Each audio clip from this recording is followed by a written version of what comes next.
Las imágenes que nunca habías visto de Adolf Hitler, el color que oculta la oscuridad. Imagina el Tercer Reich no en el blanco y negro habitual, sino en color real, tal como lo vieron quienes lo vivieron. Estas imágenes fueron filmadas en los años 30 y 40 por aficionados, por el piloto personal de Hitler, por su amante Eva Braun y por otros testigos inadvertidos. Muestran desfiles masivos en Berlín, fiestas agrarias con miles gritando Heil, la vida privada en el Berghof, visitas a Mussolini en Italia, la procesión cultural en Múnich y los preparativos silenciosos para la guerra. Grabadas con las primeras películas en color Agfa y Kodachrome, tecnología cara y experimental en la época, estas cintas fueron ocultas, perdidas y redescubiertas décadas después. El rojo de las banderas, el verde de los Alpes bávaros, el azul del Mediterráneo, todo cobra una vida inquietante que hace que la historia se sienta mucho más cercana y perturbadora.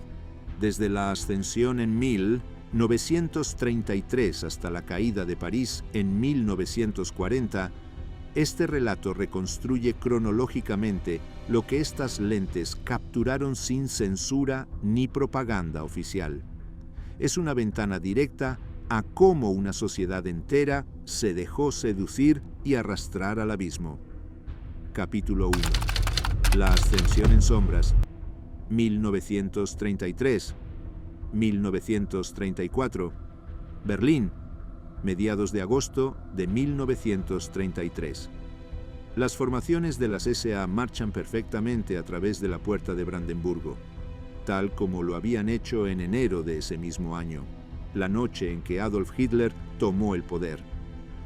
Estas imágenes fueron tomadas durante el rodaje de la película Hans Westmar.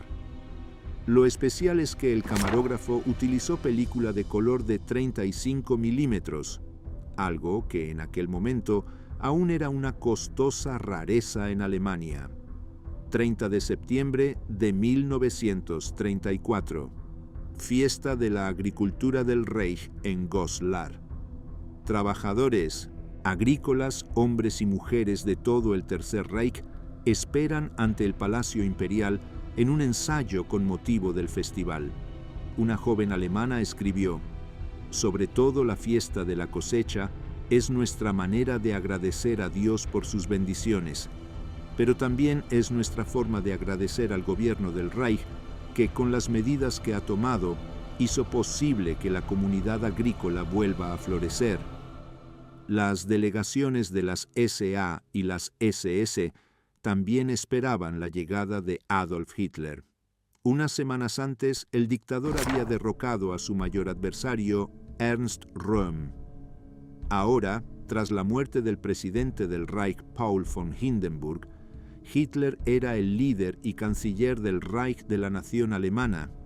El director Kurt Böhner, pionero de la filmación en color, había elegido este día para rodar una de las primeras películas culturales que usaría el nuevo material cinematográfico bicolor. El resultado aún dejaba mucho que desear. En Goslar estuvo presente la Guardia de Honor del Ejército del Reich para darle la bienvenida a su nuevo comandante en jefe. En Bückeburg, cerca de Hamelin, se construyó un terraplén para una ceremonia solemne. Cientos de miles de trabajadores agrícolas acudieron a rendir homenaje al dictador. El director desplegó 2 cámaras equipadas con películas en color. Cuando la película fue presentada a la prensa en diciembre de 1934, un crítico la vio como un experimento que no podía resistir la comparación con la naturaleza, pero otro elogió las excepcionales imágenes en color, especialmente las tomas de los trajes tradicionales. El periodista suizo Konrad Pfenninger describió el espectáculo propagandístico en Bückeburg. Mientras esperaban la llegada de Hitler y su séquito, la gente estaba llena de entusiasmo y ansiedad. Luego, cuando la caravana de automóviles se acercaba por la llanura, miles y miles de voces gritaron Heil, y el sonido se precipitó cuesta abajo como un huracán hacia el hombre que sabía cómo mantener cautivada a la nación alemana. Hitler solo pudo avanzar lentamente entre la multitud. Estaba flanqueado a ambos lados por compatriotas con sus bonitos trajes tradicionales que se acercaban para verlo, estrecharle la mano y mirar sus ojos azules. El entusiasmo de miles de personas que gritaban constantemente «Heil» provocó en cada individuo un frenesí que aumentó aún más el impacto de la personalidad de este hombre. Las inequívocas deficiencias del proceso cinematográfico en color hacían improbable que el informe de Böhner fuera a proyectarse en los cines alemanes. Capítulo 2. La ilusión de la prosperidad, 1935-1937. En el verano de 1937 apareció en el mercado alemán la primera película en color de 16 milímetros producida por Agfa. A pesar de su alto precio, muchos entusiastas aficionados al cine estaban dispuestos a gastar mucho dinero para utilizarla. Los miembros del Instituto de Folklore de Halle también filmaron con el nuevo material. En 1938, investigadores raciales de Freiburg documentaron para su archivo una fiesta comunitaria. Los alemanes se habían instalado cómodamente bajo la esvástica. La inmensa mayoría de la población era devota del Führer. Los fanáticos del cine de todo el Tercer Reich comenzaron a utilizar películas en color. Cuando no estaba trabajando en su panadería, el maestro pastelero de Hamburgo estaba afuera filmando imágenes de su ciudad natal. Leffel prefería los productos fabricados en Estados Unidos. En 1935, la empresa Kodak desarrolló una película en color que también se comercializó en Alemania. De mayo a septiembre de 1938, Leffel documentó la vida y la obra del famoso distrito de almacenes de Hamburgo y su puerto. La cámara de Leffel también capturó el edificio de Kaispecher, una bodega visible desde lejos. Su torre era todo un hito. El éxito del puerto de Hamburgo se debió en primer lugar al comercio internacional, pero la puerta de entrada de Alemania al mundo se vio duramente afectada por la Gran Depresión. Una gran parte de la flota mercante de Hamburgo tuvo que ser desmantelada en sus astilleros. Los trabajadores fueron despedidos en grandes números, pero los viajes de ida y vuelta a los balnearios alemanes o a través del puerto eran al parecer muy populares entre los lugareños y los turistas. Desde los embarcaderos y el antiguo túnel del Elba, las embarcaciones navegaban por el río. En la película de Leffel también se capturan imágenes del Wilhelm Gustloff, un lujoso crucero que pretendía simbolizar la naturaleza sin clases de la sociedad nazi. Fuerza a través de la alegría no era una organización para peces gordos nazis, pero el partido esperaba que cualquiera a quien se le permitiera navegar a Noruega durante una semana se comportara apropiadamente. Mediante contrataciones de trabajo financiadas con crédito y mediante contratos adjudicados por el Senado, los nazis habían logrado reducir el desempleo. Gracias principalmente al aumento de los contratos de rearme de la Marina alemana, la situación también fue mejorando gradualmente en el puerto. En 1936, los 6 principales astilleros de Hamburgo volvían a proporcionar casi 20.000 puestos de trabajo. Las grabaciones cinematográficas de Leffel son documentos únicos de una época pasada en la que grúas eléctricas móviles y cientos de estibadores descargaban mercancías de todo el mundo. El pastelero de Hamburgo presentó este documento fílmico de 20 minutos de duración a un concurso y ganó el primer premio. Sus imágenes mostraban muchos barcos que hoy solo existen en la memoria de los ancianos de Hamburgo, como el Monte Rosa, un transatlántico que en 1931 navegaba con regularidad hasta la costa este de Sudamérica. El buque normalmente transportaba carga y pasajeros, pero el Monte Rosa también se utilizaba para cruceros de placer. Uno de los primeros aficionados que pudo permitirse el nuevo material en color de 16 milímetros fue el piloto jefe de Hitler, Hans Baur. El 27 de septiembre de 1937, Baur filmó en Berlín la visita de Estado del líder fascista italiano, Benito Mussolini. Frente a la Universidad Técnica, el Führer les hizo al Duce y a su séquito una demostración de las tradiciones prusianas y mostró a sus invitados los resultados del rearme alemán.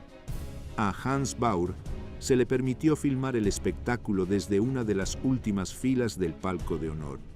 Después de la desaparición del Tercer Reich, estos documentos exclusivos del entorno inmediato de Hitler se dieron por perdidos.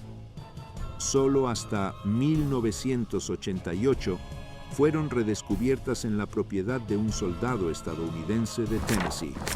El desfile, que exhibía armamento de todo tipo, duró 3 horas. Mussolini quedó particularmente impresionado por el paso de ganso. De hecho, tanto así que a su regreso introdujo ese ágil estilo de marcha en las Fuerzas Armadas italianas. Hitler vio el pomposo desfile como la expresión de su mayor sentido de autoestima. Una vez más, somos alguien. Demos el Tratado de Versalles. Tenemos las mismas armas que nuestros adversarios. Quizás nuestras sean incluso mejores. Capítulo 3. Sombras de intolerancia, 1938. El domingo 27 de febrero de 1938, un cinéfilo de Nuremberg filmó este desfile de carnaval. Un periódico nazi local escribió: «No siempre es necesario preguntarse si uno está en medio de partidarios o enemigos. En lugar de ello, deberíamos estar más allá de inhibiciones que convienen más a los afectados y no a los alemanes de nuestra magnífica época. Una época que, ya sea en serio o en broma, ofrece impresiones increíbles y demuestra una y otra vez que la concordia y la solidaridad de una gran comunidad étnica son los regalos más maravillosos del Estado Nacional Socialista». En una de las carrozas de carnaval, caricaturas de judíos colgaban de horcas como si fuera algo totalmente natural. Según testigos presenciales, la carroza fue recibida con aplausos frenéticos. En Quedlinburg, en 1938, un miembro de las SS tomó estas imágenes en color de su jefe de mayor rango, Heinrich Himmler. Estaba de visita en la ciudad. Llegaba todos los años a Quedlinburg para honrar a su gran ídolo, el rey Enrique I. Yacía enterrado en la catedral y Himmler convirtió la iglesia en un santuario nacional. El jefe de las SS quería sustituir el cristianismo por el culto teutónico. Su devoción era hacia la esvástica. El objetivo de su vida fue erradicar la nación judía. A principios de mayo de 1938, el piloto jefe de Hitler, Hans Baur, acompañó al Führer en una visita de Estado a Italia.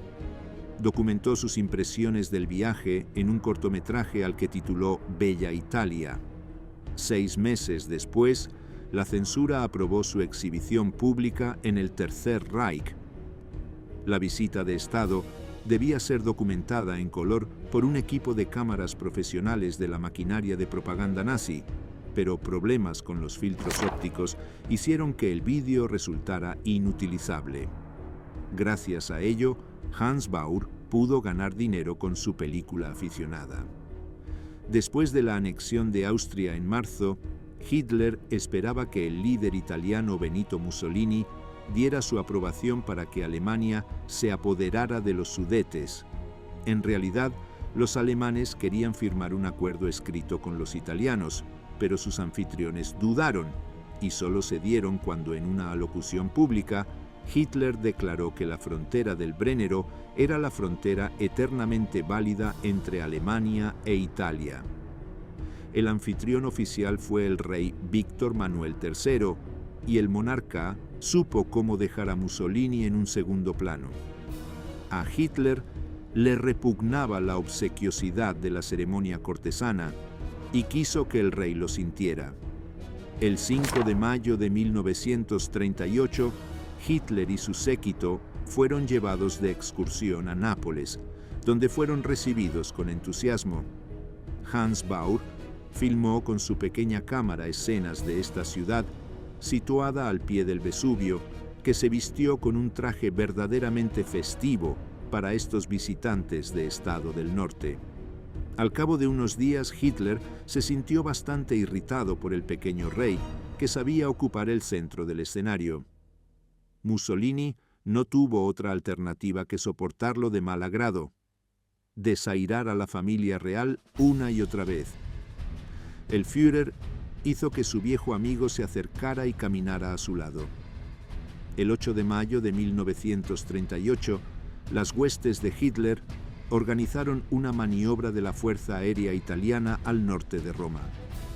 Fue un caso de ruido de sables escenificado en el eje Roma-Berlín.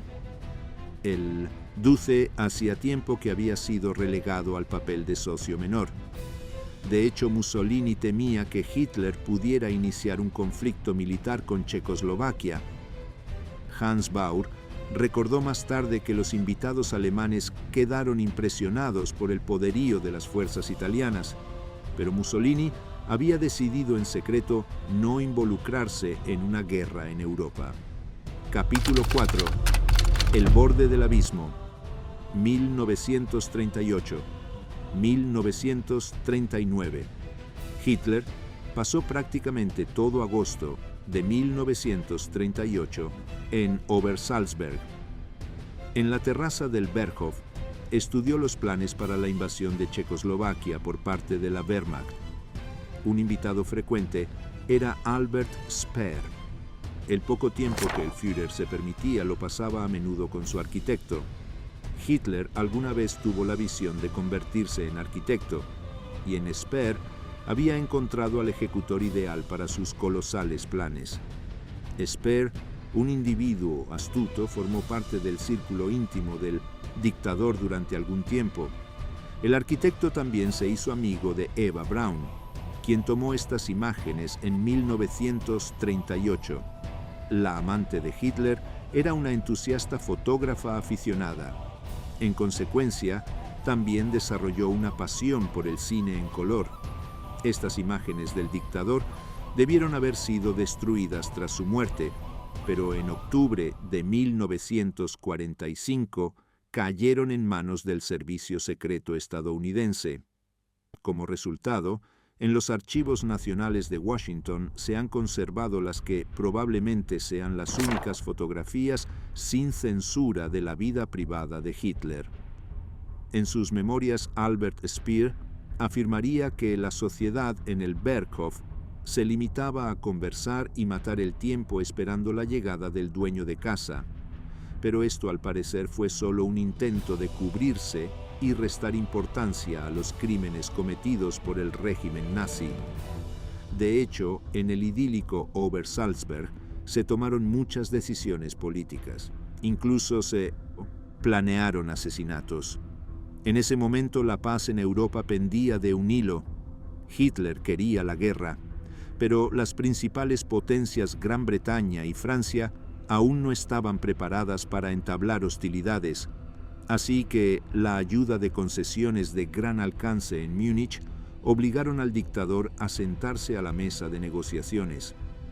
Eva Braun editó sus imágenes para producir proyecciones de películas en color que se presentaban por las noches en el Berghof, cuando Hitler no se alojaba en Obersalzberg. A su amante le gustaba hacer viajes a los lagos de Baviera, acompañada de sus padres, amigos y familiares. La atlética joven de 26 años era el centro de atención. A la hermana de Eva, Gretel, también le gustaba filmar y tomar fotografías. Sophie Stork una buena amiga que también era artista, describió los vínculos entre las filmaciones. Los alemanes no tenían idea de que Hitler tenía una amante. Como corresponsal principal de la agencia de noticias Reuters en Múnich, Ernest Pope tenía contactos especialmente buenos en la capital bávara. Así que en su libro Munich Playground se dedicó a especular: la rolliza Evi Braun es la amante secreta de Adolf. Fue asistente de su fotógrafo Heinrich Hoffmann. Ella le prepara excelentes comidas y sirve de todas las formas que cabría esperar de una esposa alemana.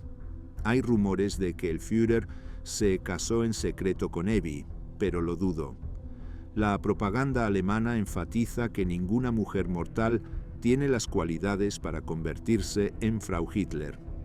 Aunque las películas de Eva Braun, el piloto jefe Hans Baur y el folclorista de Halle no siempre documentan las etapas decisivas del Tercer Reich, sí proporcionan un testimonio elocuente de la naturaleza de la dictadura nacionalsocialista.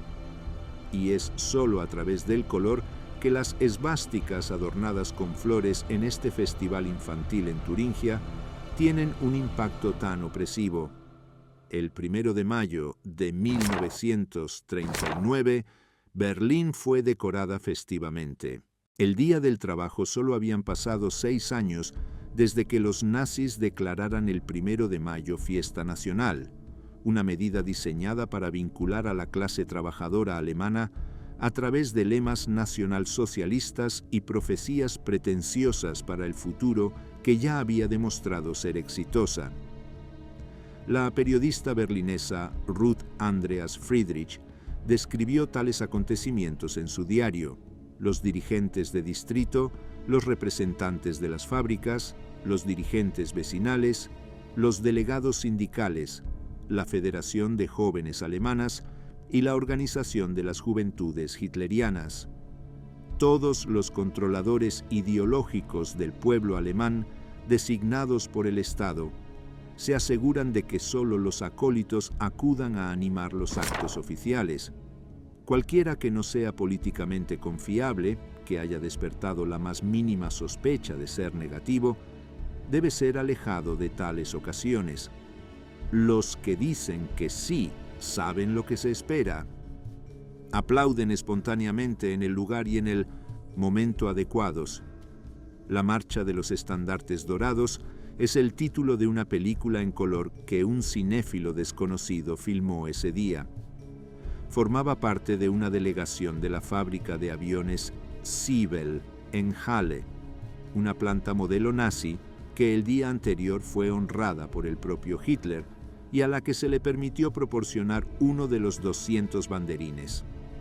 En su discurso, el Führer adoptó un tono pacífico y fustigó a una supuesta camarilla internacional de belicistas judíos, pero en realidad 4 semanas antes había ordenado a sus jefes militares que prepararan la invasión de la vecina Polonia. El rearme de la Alemania nazi se ejecutaba a toda velocidad. Por eso, este 1 de mayo fueron principalmente las fábricas de armas las que participaron en este desfile de los estandartes dorados.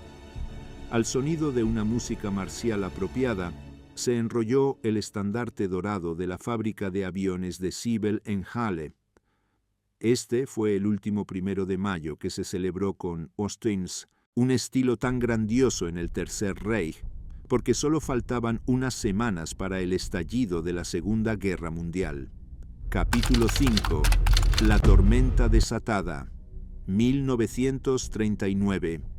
En Berlín, en el verano de 1939, parecía haber poco entusiasmo por un nuevo llamado a las armas. Los recuerdos de la Gran Guerra de 1914 a 1918 eran demasiado traumáticos. Así describió el ambiente un periodista estadounidense. Todo el mundo está en contra de la guerra. ¿Cómo puede un país iniciar una guerra decisiva con un pueblo tan cansado de la guerra? Una nota interna decía: la fe en el Führer será puesta a prueba ahora más que nunca. Y un periodista alemán señaló: El observador no puede evitar pensar que la gente se entrega deliberadamente al disfrute desenfrenado. Era como bailar en un volcán. La recién terminada Cancillería del Reich estaba desierta. Albert Speer había adaptado completamente el enorme edificio a los deseos del Führer, pero Hitler prefirió forjar sus planes para conquistar Polonia en Obersalzberg, lejos de la capital del Reich. Solo ocasionalmente se dejaba ver de su pueblo. El 16 de julio de 1939, toda Múnich se dedicó a la actividad creativa nacionalsocialista. Hitler quería que el Día del Arte Alemán se celebrara como una verdadera fiesta de paz. Los miembros de un club de cine aficionado se ubicaron en puntos de la ciudad para documentar todos los acontecimientos importantes. El primer punto del programa esa mañana fue la colocación de una ofrenda floral ante la tumba del arquitecto Ludwig Trust. Las oficinas del partido encargaban cada vez más a las filiales locales de la Asociación de Cineastas Aficionados Alemanes documentar los acontecimientos importantes en película de color de 16 milímetros, porque todavía no existía un proceso satisfactorio para las producciones cinematográficas profesionales. Ese día los miembros de la filial de Múnich recibieron pases y brazaletes que les permitieron acceder a los lugares de rodaje más importantes. La tarde del 16 de julio, quienes eran alguien en el Tercer Reich, tomaron asiento en el palco de honor para maravillarse con una procesión de 3 horas de imágenes en vivo de 2000 años de cultura alemana. El futuro de Alemania no solo era el nacionalsocialismo, también lo era su pasado. En el programa de este festival vernáculo decía: «El águila alemana domina toda la procesión. Con ello termina esta manifestación de nuestra historia al mismo tiempo, mira hacia el futuro eterno, atenta y tranquilamente, con orgullo y con la seguridad de la victoria, anunciando la grandeza de nuestra era y nuestra voluntad de actuar. Es el heraldo de nuestras acciones y nuestros planes». El periodista estadounidense Ernest Pope comentó: «La procesión nazi es la admisión de los inquietos planes de conquista». En Obersalzberg, Eva Braun filmó a Hitler en la pose de un político poderoso y decidido. Hitler, voluntad de guerra, manteniendo al mismo tiempo abierta la posibilidad de una solución pacífica al recibir a diplomáticos de todo el mundo, como Khalid al-Hud, el enviado especial del rey de Arabia Saudita. Los wahabíes habían establecido una monarquía absoluta en la península arábiga. Tenían el control del petróleo, un producto muy codiciado por todas las grandes potencias, y eran fanáticos antisemitas. Al final, lo único que se acordó en esta ocasión fue un insignificante acuerdo de armas. Acompañados de sus cómplices Reinhard Heydrich y Karl Wolff, Heinrich Himmler también viajó a Obersalzberg. Planearon un programa de exterminio del que serían víctimas no solo la intelectualidad polaca, sino también su población judía. El 12 de agosto de 1939, Eva Braun filmó en la terraza del Berghof. Hitler esperaba la visita del ministro de Asuntos Exteriores italiano. En ocasiones o en sentencias oficiales, la amante del Führer debía retirarse a sus habitaciones. Por eso, esta vez, solo pudo filmar en secreto algunas escenas antes de la llegada del invitado de Estado. El conde Ciano quería ganarse a su aliado para una nueva conferencia internacional, pero el Führer estaba decidido a derrotar militarmente a Polonia. Los esfuerzos de Ciano fueron infructuosos. Así describió su encuentro con Hitler: «Ha decidido atacar y atacará». Marcha de la Federación de Jóvenes Alemanas y de las Juventudes Hitlerianas en Offenburg, el 19 de mayo de 1939. En este momento, la Segunda Guerra Mundial no estaba lejos. Paul Stoba, que documentaba la vida cotidiana en su ciudad natal desde 1928, filmó en color la conferencia anual local del partido nazi en el distrito de Baden. Entre los dignatarios de la ciudad se encontraba el editor Franz Burda. Ya en 1933, en su popular programa radial Surra, había afirmado: en Minum Centenum, sus pensamientos, deseos y acciones. Surra siempre ha sido sólidamente alemán y patriótico, nacionalista y socialista. El espíritu de la nueva era está vivo en él.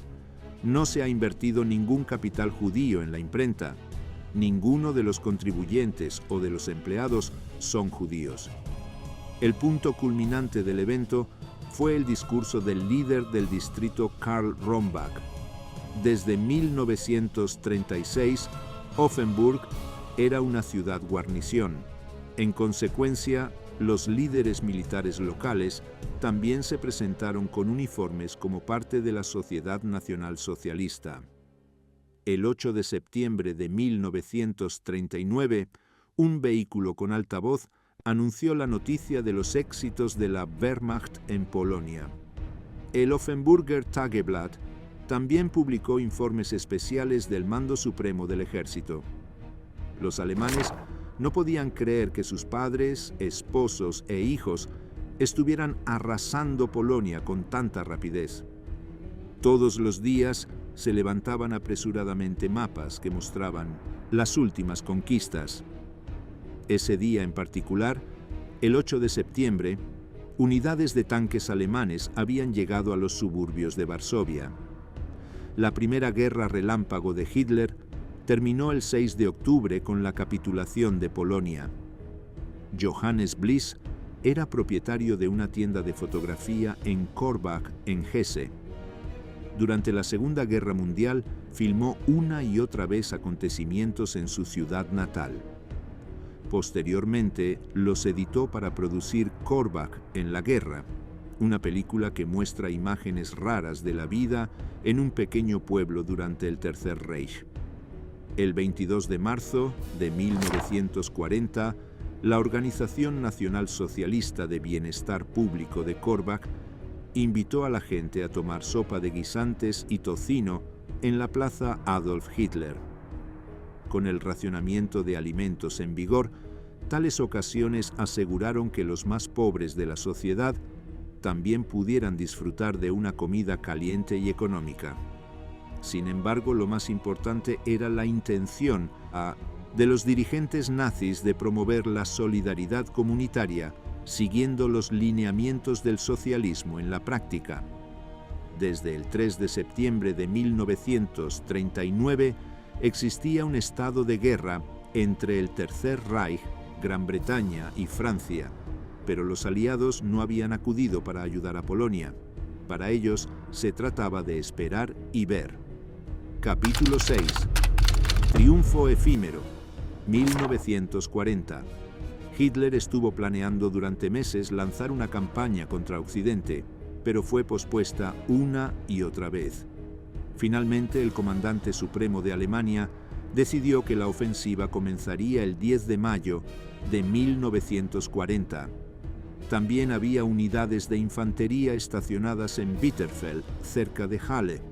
A principios de mayo las trasladaron al oeste. Debían invadir los países neutrales de Bélgica, Luxemburgo y los Países Bajos, mientras las unidades de tanques alemanas se dirigían a través de las Ardenas hacia Francia. Al iniciar su campaña en Occidente, Hitler se trasladó a su cuartel general en Rodert, en la Torre. Desde aquí su piloto jefe Hans Baur llevó al Führer al frente una y otra vez. En el aeródromo de Oddendorf, cerca de Euskirchen, vemos al dictador discutiendo la situación con Hermann Göring. En menos de 6 semanas, Hitler había logrado lo que los ejércitos alemanes no habían logrado en 4 años durante la Gran Guerra. Francia se vio obligada a capitular.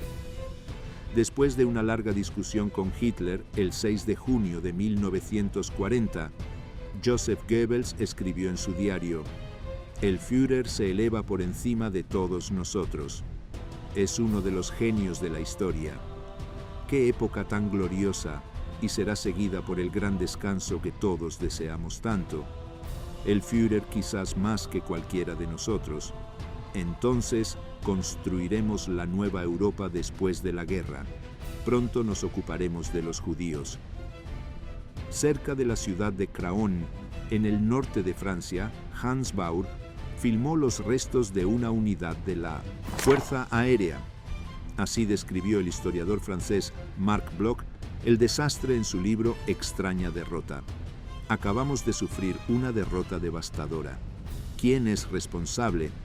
¿El régimen parlamentario, las tropas, los británicos, la quinta columna? Responde, nuestros generales. En otras palabras, todos menos ellos. No importa se evalúen las razones más profundas de esta derrota. La causa inmediata fue la incapacidad de nuestros líderes militares, su incapacidad para pensar la guerra. El 2 de junio de 1940, la dirección de la Luftwaffe esperaba en el aeródromo la llegada del Führer, filmados por Hans Baur. Los generales de la Fuerza Aérea estaban de humor jovial y victorioso, aunque su contribución al éxito militar había sido modesta. Las tropas alemanas heridas en batalla fueron rápidamente trasladadas en avión para formar el telón de fondo de una ceremonia especial. Adolf Hitler llegó en su limusina Mercedes. El jefe saludaba a sus tropas. A 150 kilómetros de distancia, en Dunkerque, los últimos 330.000 soldados británicos y franceses eran evacuados a través del Canal de la Mancha. Exactamente 4 años después, volverían para liberar a Francia del yugo alemán. Dondequiera que Hitler apareciera con su séquito, recibía una recepción frenética. El dictador estaba en la cima de su poder. Como dijo el jefe del alto mando de las Fuerzas Armadas alemanas, Wilhelm Keitel, «Mi Führer, usted es el mejor comandante de todos los tiempos». Comentarios como ese valieron a Keitel la reputación de ser el lacayo del Führer.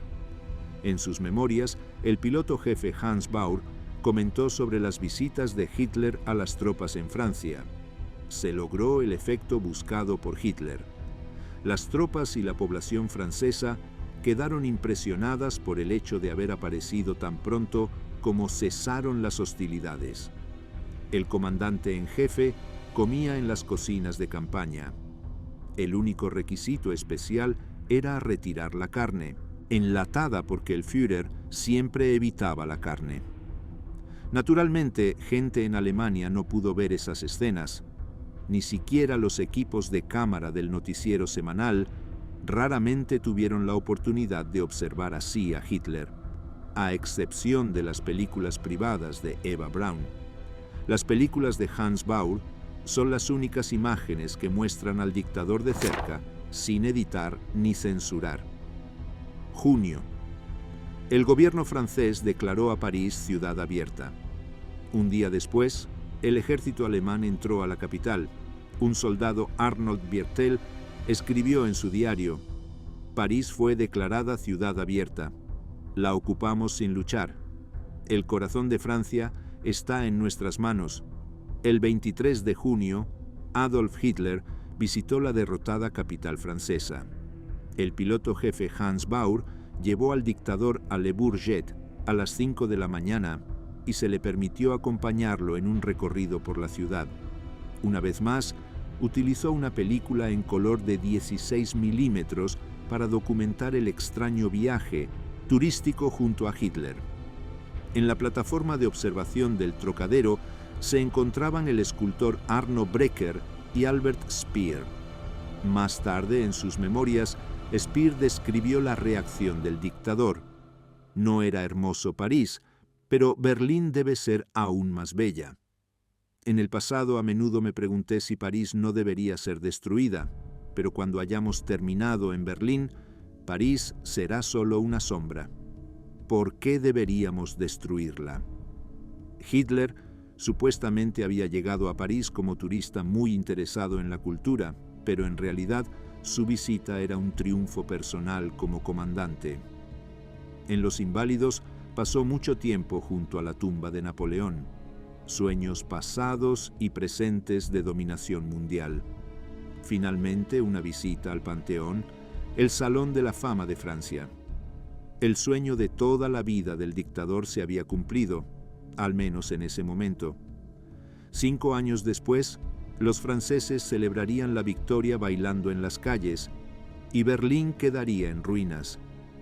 Estas imágenes en 1970 color, filmadas por personas cercanas al régimen o por aficionados, documentan el ascenso, la consolidación, la preparación y el breve pico de poder del Tercer Reich. Detrás del color vibrante de banderas, uniformes y multitudes se encontraba la pérdida progresiva de libertades, la persecución racial y la marcha hacia una guerra que destruiría Europa.